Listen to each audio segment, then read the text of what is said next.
During the first hour of the meeting, we had Karen Hogan, the Auditor General of Canada, Andrew Hayes, the Deputy Auditor General and Interim Commissioner of the Environment and Sustainable Development, and Kimberly LeBlanc, Principal. They are joining us for this portion of the meeting.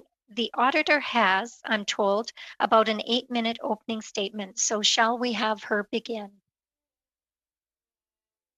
Thank Yes? you, Madam Chair. If you'd like, I could try and on the fly cut out some paragraphs to give you some time. I think you all have a copy of the statement, so I think that I'll try and do that as I progress through. Thank you. Go ahead. Madame la Présidente.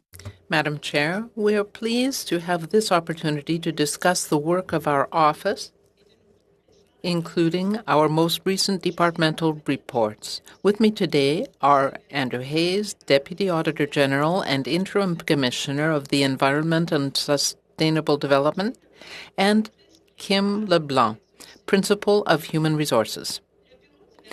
The mission of the Office of the Auditor General of Canada is to contribute to well-managed and accountable government for Canadians.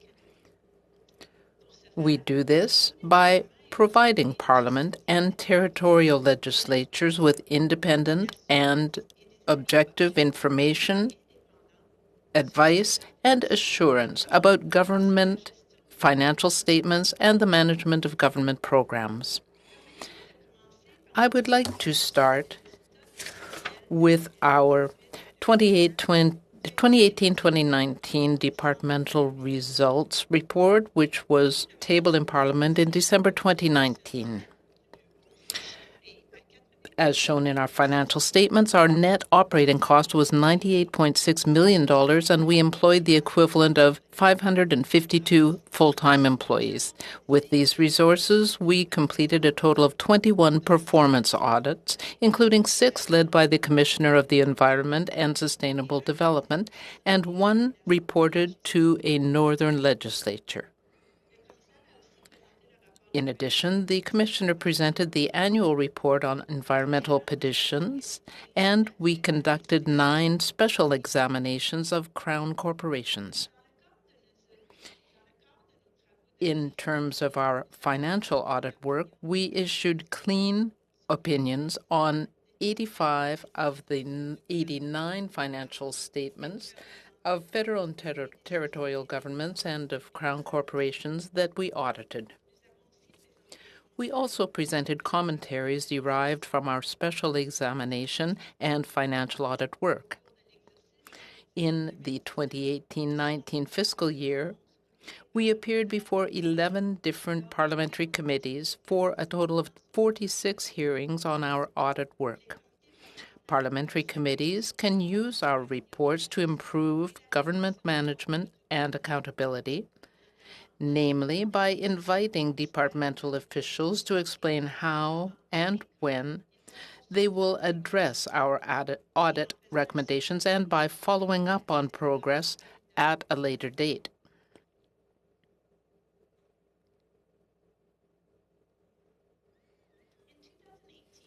An international team led by the Audit Office of South Africa conducted a peer review of our office. In its 2019 report, the review team concluded that our office had adhered to relevant professional standards and that our system of quality control was suitably designed and effectively implemented. The peer review team also suggested improvements. Our action plan is available through our website. Let me now turn to our 2020-21 departmental plan. The Office of the Auditor General of Canada is funded through various appropriations and transfers. Under Vote 1 of the main estimates, our program expenditures for the 2020-21 fiscal year are set at $78 million, and we plan to employ the equivalent of 585 full-time employees. Our strategic plan, our departmental plan, presents our 3 strategic objectives.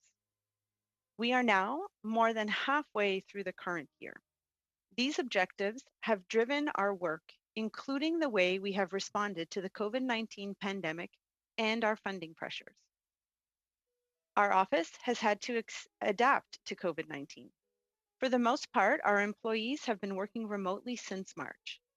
For our performance audit work, we have prioritized the motions passed by the House of Commons earlier this year. In particular, we have undertaken audits of the government's Investing in Canada plan and the COVID-19 response. However, because of our funding pressures, focusing on this work has meant that we have had to defer other planned audits. Since my appointment in June, we have been working productively with the government to address our funding needs. In July, I submitted an updated funding request, and I have strong indications that our needs will be fully addressed. We are now working with officials at the Treasury Board Secretariat so that our additional permanent funding can be included in the next estimates for parliamentary approval. To be as well prepared as possible to serve Parliament in the future, we have taken a calculated risk and to start hiring in anticipation of receiving additional funding. We are monitoring our spending, and we are ready to react if needed to ensure that we will not exceed our budget. We have also been focusing on the state of our IT environment. Like all organizations, we must invest on an ongoing basis to maintain and upgrade our systems. Our funding pressures have affected our ability to do some of this work. In the past, we have had to make difficult decisions to postpone some upgrades for our IT systems and processes that support our audits. Once we receive additional permanent funding, we will be able to act on our modernization plan. Madam Chair, we thank the committee for its ongoing support and the use of our work. We look forward to continuing to serve you in the coming year, and we are pleased to answer your questions. Thank you very much, Ms. Hogan. We will now move to questions by members, starting with our 6-minute round. And I believe we start with Mr. Berthold. Merci beaucoup. Thank you very much, Madam Chair. Ms. Hogan, good morning, and thank you for being with us this morning. Obviously, the question that comes back and has come back over some time now is that of funding for your office. You said in your presentation that a number of audits have had to be postponed because you did not have the resources you needed. Since February 2016, at least 15 requests to the Auditor General or from the Auditor General have come requesting additional financial resources. You feel that the government is going to be responding positively. What has changed? What are you expecting? And why do you think that this will be the time that it'll change? Because since 2016, you have made 15 requests for additional funding.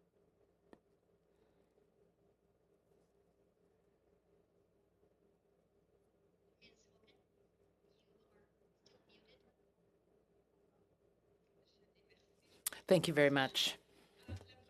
This is the first time, not the last time, that I might forget to unmute myself. But in July, as I mentioned, I submitted a new request for funding, and we asked for $25 million. And that does not include the amount for benefits for employees or accommodations. So the $25 million would be an addition to our permanent funding. But why do you think that this time you will get the $25 million? We've just had the supplementary estimates B, and there is no increase in your budget. The year is almost at an end, and you have people who will have been working. It is really through the discussions I've had with senior officials in government. They are very encouraging. They have sent us questions. We have responded to them. It is the back and forth with the senior government in officials that gives us confidence that we have been heard and that there is an openness to our request. So I can't say for sure, but we are looking at the process for including our request in the estimate. So I hope that that is a positive sign. Obviously, it will depend on Parliament's decision to, in fact, give us the money. What are the audits that you have had to delay or put aside since you haven't had enough funding, especially because you've been given new mandates this year by the House of Commons for COVID studies?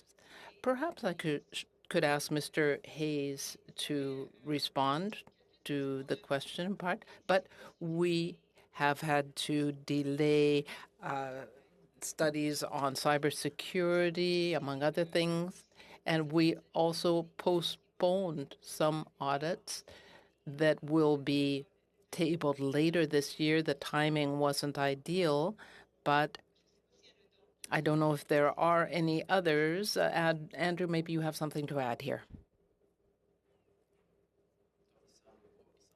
I don't think that he's going to speak. So one final question for Ms.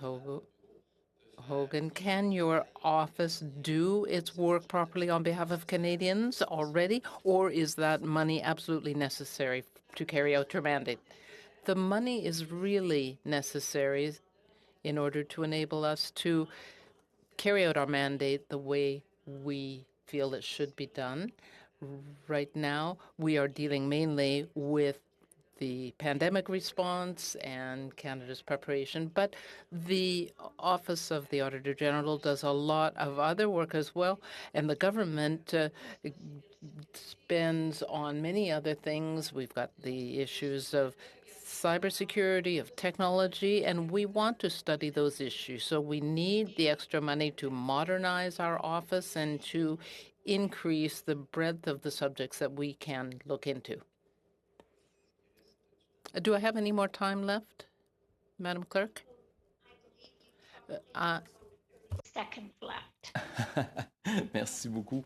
Madame Hogan. With the 30 seconds remaining to me, I would like to ask which study would be the most important for Canadians. You mentioned cybersecurity. That's a very important issue. Why is that something you are particularly interested in? Cybersecurity and internet access are two issues of great concern to me because during the pandemic, having access to those services is nearly essential for children's education, for being able to consult a doctor. So I think it is very important that we audit the improvements and the status of these activities. To Ms. Yip.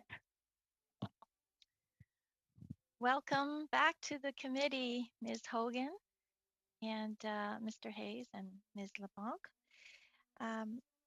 How has the pandemic impacted the OAG? To what extent has the OAG been able to maintain its audit activities during the pandemic? So Ms. Go ahead. Thank you. Like most organizations, or several organizations, and a good part of the public service, for the most part, our employees have been working remotely since March. And that brings about the need to adapt to so many different ways of working. Coaching, mentoring employees is different in a virtual world. Accessing the entities that we audit and the information that they need to provide us in order to do our audits is different, not only for us, but also for folks in the public service. How have we been able to maintain our work? Well, at first, I think it was a little difficult. We needed to find the right collaboration tool and the ways to have conversations with public servants that are sometimes protected. We needed to find creative ways to find audit evidence because we might not have access to the traditional information that we would have normally been looking at in our financial and our performance audits. When it comes now to the work that we're doing on the COVID response, I think the biggest impact is capacity. So capacity in the departments and capacity within our office. As you can imagine, the Public Health Agency and Health Canada, ESDC are departments that are key in providing COVID response measures to Canadians. And that was in addition to their regular work. And then you add on the demands of an audit. And so what we're seeing is that it's taking us a lot longer to deliver audits, mostly motivated by the desire to find that right balance with departments as they provide the much needed assistance to Canadians and try to help us deliver on our mandate, which is to provide some reports to Parliament to hold government to account. Do you feel that these delays and technical difficulties will impact on the quality of the audits, on these COVID audits? Oh, not at all. Our audit reports will still be based on strong evidence. They will be cleared with the entities. I do believe that the issues we're encountering are just slowing us down a little. What we might see in order to ensure that we have good quality of audits, and we're actually doing that in an audit on CERB, is that we're going to split it into a few pieces. So we're going to start now and look at the design and implementation of a program, and then wait for data to accumulate, for time to have passed, so that we can then look at the effectiveness of the program and whether or not controls were in place to do what they should do. So I think that will allow us to maintain a good quality audit if we're able to divide it into parts that are more manageable and that make sense given where we are real time, still responding to a pandemic. And will you be able to meet the deadlines given this slowness or the delays? So I'm happy that you asked. So on investing in Canada, I just wrote last week to the speaker that we have run into some issues with the timing. The motion that was passed in the House asked us to report on the Investing in Canada plan by January. Unfortunately, the pandemic has impacted our capacity and that of the departments that we're auditing. And so we indicated that we would be tabling that report in March instead of January. Right now, we have a plan for the COVID audits that see some being completed in late January, some in March, some in May. Again, I think we have to recognize that we need to be fluid a little and ready to respond and adjust as everyone tries to deal with the waves of the pandemic that go up and down and as we enter into the winter and see how that might impact our work. So we will keep you informed if we anticipate some additional delays. With those delays, it'll impact on the remaining non-COVID audits. Absolutely, it will, which is why I am hopeful that funding will come soon. You know, as I mentioned, when having a decision about our funding is one thing, then you need a parliamentary vote, then you need the funds to be flowed to us. So all of that adds to the time it takes for us to ramp up and be ready. But as I mentioned, we've taken some actions to start our recruitment processes, but we do have to be careful. We can't overcommit when we don't have the funds yet. And so we are ready, but you know, delays I think are unfortunately inevitable. Well, you've already mentioned about the calculated risk and your comments right now about the hiring. Surely with the pressure of COVID, I hope that, do you feel that you will be successful using COVID as a means? Well, I am very optimistic. I think what COVID's taught us is that we don't need to have all our auditors in a location where we have bricks and mortar. So we have a building here. We have our main office here in Ottawa, and we have regional offices across the country. But COVID's demonstrated to us that we can recruit and hire individuals from across the country, not just in the provinces where we might have a building. And so we're hopeful that that will bring a group of individuals that have never thought it was possible to work for our office. Thank you, Ms. Hogan. We will now move to Mr. Blanchette-Joncas.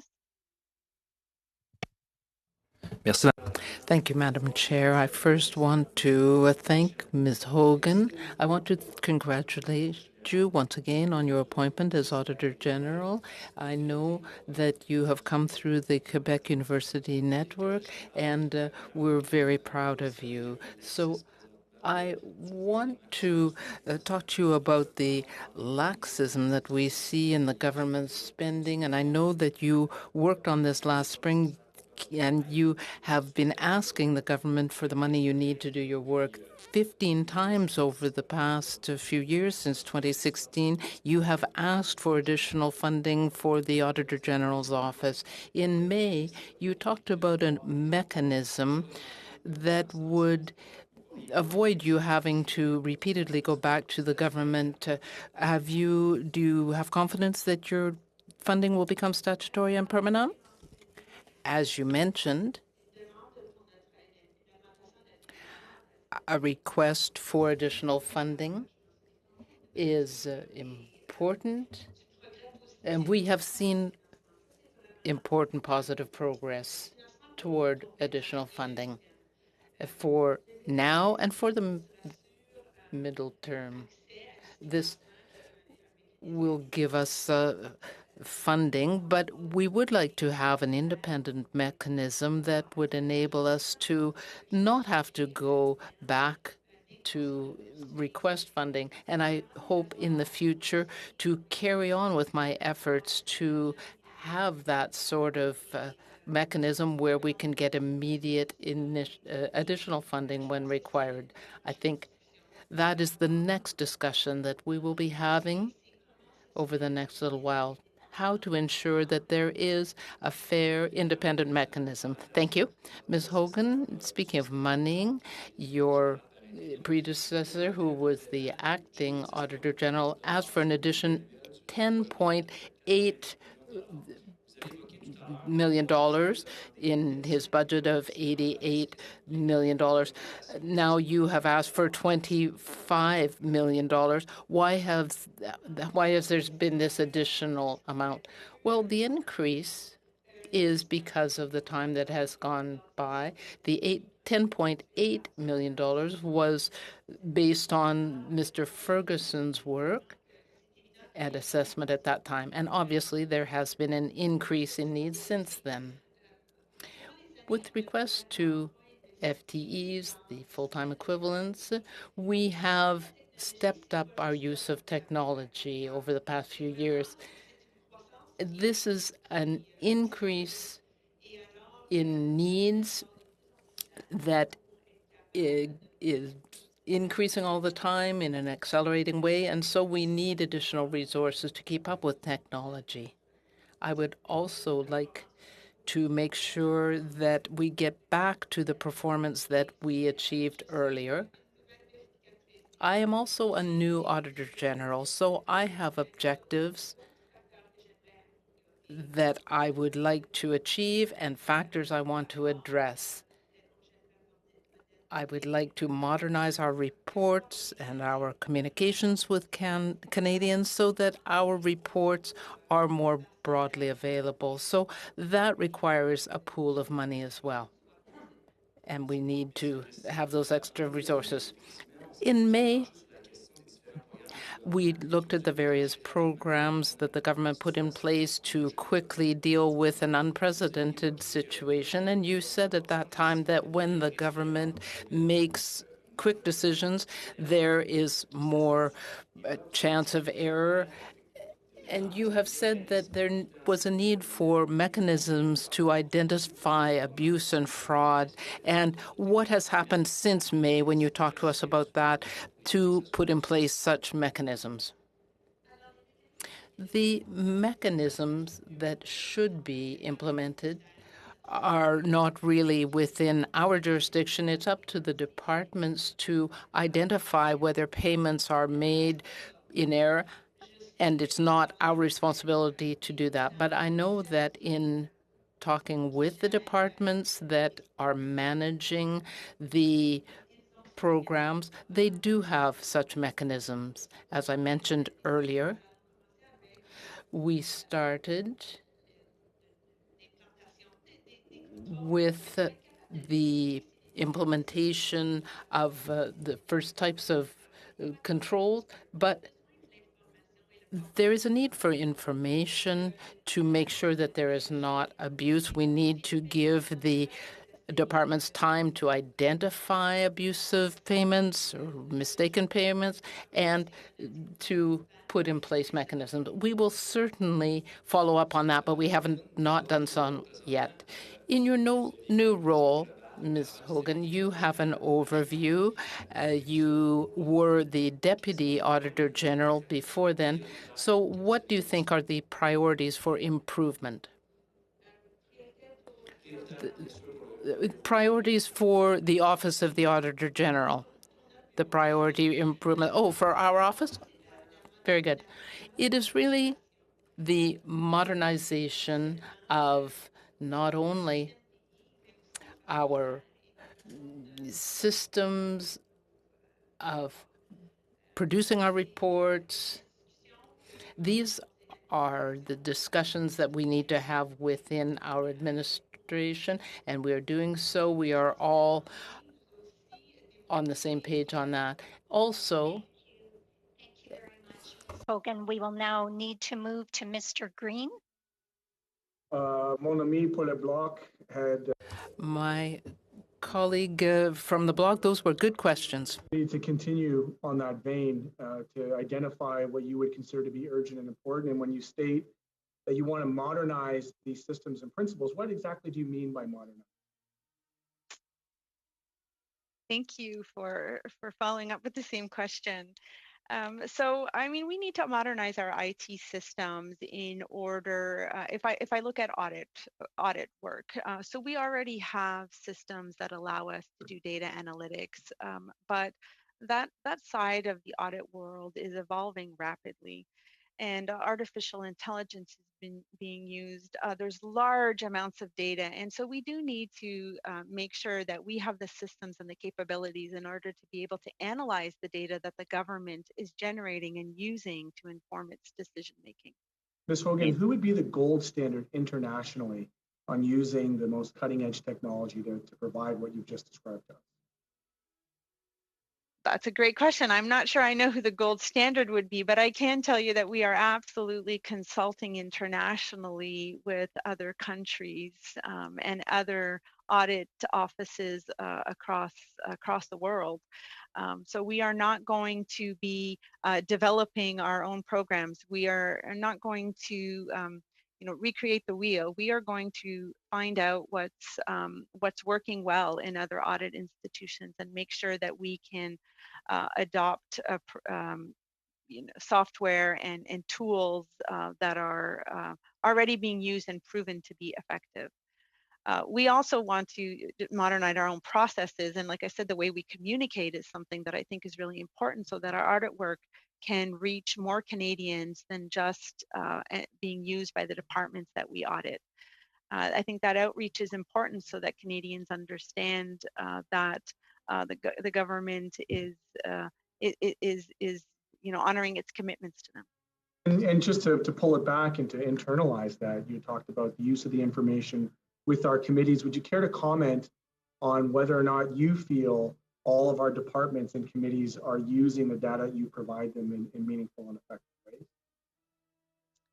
Well, the data that we provide committees is really our audit reports, and the best way that you can use them is to study them in a timely fashion, to invite departmental officials to discuss how they plan on addressing the recommendations that we might have identified, asking them for action plans, but it shouldn't be a one and done deal. You should make sure that you continue to follow up with them, because the outcome is really to improve the lives of Canadians and the programs and services that are provided, and sometimes the continuous pressure is needed. So according to the 2018-2019 departmental results report, 58% of reports presented to Parliament were reviewed by parliamentary committees, and it has your target as being 65%. So how can parliamentary committees, other than our committee, of course, the gold standard of standing committees for public accounts, be encouraged to further review your reports to guide their work? So I think when you look at that statistic, it might make it look like reviewing our work went down, but you also have to recognize that I think in the past we did not table all of our special examinations on Crown corporations, and so we have started to table those with Parliament so that they're all accessible in one place for committees to study. So I think that it looks a little worse than it really is. That's fair. That's fair. Well, we'll keep that for the record. There was talk about fair mechanisms. You started down that line on fair mechanisms for funding, and certainly, having to go to the Department of Finance currently to get your funding. Back in May, you talked about the need for long-term predictable funding. What are the independent mechanisms that could be implemented, and what are the similar mechanisms that are used in other jurisdictions? So there are independent funding mechanisms that are can be used as an examples right in our own country. So some of the provinces function that way, and other countries, I believe Australia and UK, function that way as well. One of the options would be a special committee, or the Public Accounts Committee, the committee to which we, as an office, typically come, would have an opportunity to review our funding and ensure that we get access to funds in a timely fashion. This would allow us to right size and not just upwards, but upwards and downwards to deal with perhaps temporary issues. For example, the pandemic, if a special request is there to audit something that would be above and beyond what our planned work might be, an independent mechanism that's a little more agile than the traditional mechanism used for the departments and agencies would allow us to respond better and be able to deliver better quality faster to Parliament. So with that being said, given the scope of work that we've laid out, and I don't even know if this is a question, but certainly a consideration for all of committee that be something that we look for in a study to ensure that the foundation perhaps of this department is set up in a way that is impartial and independent as a mechanism. But Thank you very much, Mr. Green. Your time is up. Madame la Présidente, point d'ordre. I have a point of order, Madam Chair. I'm told that the interpretation is not working on Zoom. It's working fine in the House, but our colleagues who are on Zoom can't hear the interpretation. So I would ask the technicians. I'm sorry. I think it was my mistake, says the Auditor General. I forgot to switch the channel. I'm sorry, and I'll try not to do that again. Thank you very much, colleagues. We have 5 minutes left. We have 2 questions that we have to entertain prior to adjourning. So I would like to suggest that with the 5 minutes we have left, we split the time between the 2 speakers on the 5-minute round and give you each 1 to 2 minutes to ask your question. Would you agree with that? Mr. Weber and Mr. Longfield? Yes? Thank you. Okay, Mr. Weber, please go ahead. Thank you, Madam Chair, and thank you also, Ms. Hogan, and best wishes in your role as Auditor General. In your statement earlier, you talked about you are hiring currently in anticipation of additional funding. You're asking for the $25 million, as you mentioned, but that does not include the benefits for your employees, and no accommodations are included in there as well. Can you give us an idea of what those costs would be for the benefits and then for the accommodations as well, please? Absolutely. So our ask was for $25 million. And when you include employee benefit programs and accommodations, it's $31.6 million. However, the $25 million is the only amount that gets added to our funding on an ongoing basis. Okay. And that would include how many full-time equivalents in addition to what you have right now? Like back in 2018-19, you had 552 FTEs. That decreased by 16 in 2017-2018, and you plan on using, I guess, what, 585 this current year. I guess I just answered my own question there. Do you still plan on getting to about 585 FTEs if that additional funding obviously is there, correct? So the 585 FTEs is without that additional funding. That is our normal workforce. We're usually somewhere between 575 and 600 people. The additional money that we asked for would see us adding about 150 FTEs or 150 individuals to our workforce. Obviously, that will be over time, and the split is between some auditors and support services to continue to be able to support our auditors. That's not going to happen in 1 year. It's definitely going to take some time to get there. I would imagine it'll be a few years. So in the meantime, if we do get all the funding, our intention is to use some contractors in order to be able to build up our capacity and deliver on some performance audit work. And we will also use some of the funds in the first few years to invest in some of our IT projects.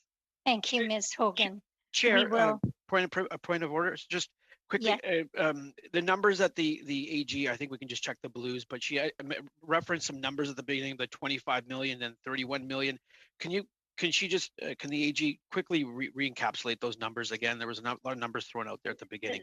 Mr. Sobera, we could perhaps move to the next questioner because we have them on the list. Thank you very much. Mr. Longfield. Thanks, Madam Chair. And Ms. Hogan, it's great to see you again, and congratulations. I know there's been tragedy in the department, and I know that on a personal level, people have carried on very professionally. Very short amount of time, but I'm looking at the 2018-2019 departmental results report where it shows there was a lapse of $3.5 million. And I know funding has been an issue. But we were looking at carrying forward $3.5 million into 2019, 2020. Was that actual lapse the amount that went forward, or was it a different amount, or why did we have it in the first place? So I do believe that amount's correct, and Andrew can let me know if I'm wrong. But it was carried forward. Why did it happen? I think a lot of it has to do with the fact that the majority of our funding is human capital. It is individuals, and there's people leave and come and go, and you can't always predict that. And when you bring them on, you get funding for them at the beginning of a year. If you get if they arrive halfway through the year, then half of their salary is unused. Right. So it just normally happens, and you also have to monitor when we get our supply. So there's a little bit of a risk that there's always a little bit of funds left unspent at the end of the year. Right, there are external factors, and I was very interested in your comment about the learning of the implications of technology, showing that you could hire auditors from across Canada. I'm thinking in Guelph we have some federal offices for agriculture. Auditors across Canada would be the gold standard of auditing. You always think of the Auditor General's office, and internationally we're also thought of that way. This could really create an audit community across Canada, if you could comment on that. A very short answer, Ms. Hogan.